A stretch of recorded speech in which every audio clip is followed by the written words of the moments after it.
Hello everyone. तो हम आज बात करने वाले हैं खेसारी लाल यादव जी और शिल्पी राज का एक बहुत ही बेहतरीन सॉन्ग के बारे में, जिसका पोस्टर आ चुका है और फुल वीडियो सॉन्ग का रिलीज डेट भी आ चुका है। और इस गाने को लिखे हैं टुनटुन यादव जी और इसमें म्यूजिक दिए हैं आर्या शर्मा जी। और इस गाने को गाए हैं खेसारी लाल यादव जी और शिल्पी राज जी, जो कि आपको स्क्रीन के ऊपर दिखाई दे रहा है। जिस सॉन्ग का टाइटल रखा गया है कोरवा में सुता के, जिसका टाइटल है कोरवा में सुता के।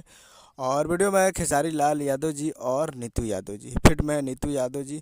तो ये फुल वीडियो सॉन्ग को रिलीज़ किया जा रहा है कल सुबह में। जी हाँ, ये कल सुबह में गाने को रिलीज़ किया जा रहा है, जो कि full video song release on 22 अप्रैल 2024 को सुबह 6:15 पे ये फुल वीडियो सॉन्ग को रिलीज़ किया जा रहा है। यानी कल 22 तारीख को सुबह 6:15 पे ये फुल वीडियो सॉन्ग को देखने के लिए तैयार रहिएगा, जो कि रिलीज़ किया जा रहा है कल सुबह में। तो कल 22 तारीख को सुबह 6:15 पे Surya music world present Bhojpuri YouTube channel पे ये फुल वीडियो सॉन्ग को रिलीज़ किया जा रहा है। तो आप लोग तैयार रहिएगा। उम्मीद करूँगा वीडियो अच्छा लगा तो चैनल को सब्सक्राइब करके बेल आइकन प्रेस करिए, ताकि इससे खेसारी लाल यादव जी के लेटेस्ट में लाते हैं। वीडियो अच्छा लगा तो वीडियो को एक लाइक कीजिए, चैनल को सब्सक्राइब कीजिए। मिलते हैं अगले वीडियो में, तब तक के लिए जय हिंद, जय भोजपुरी।